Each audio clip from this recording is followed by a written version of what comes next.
Hey guys, this is Plant-Based Veggie Lover coming at you with a quick dinner tonight video. I just want to show you what my husband and I are having for dinner tonight.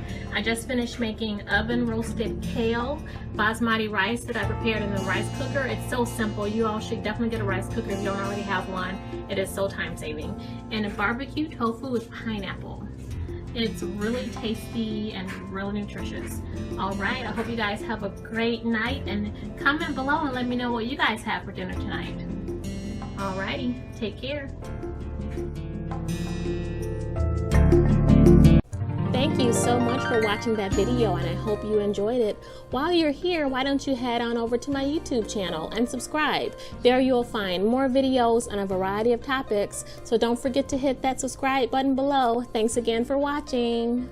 Also, don't forget to head on over to my blog. The link is in the description box and in the header section of my YouTube channel. There you will find posts on a variety of topics.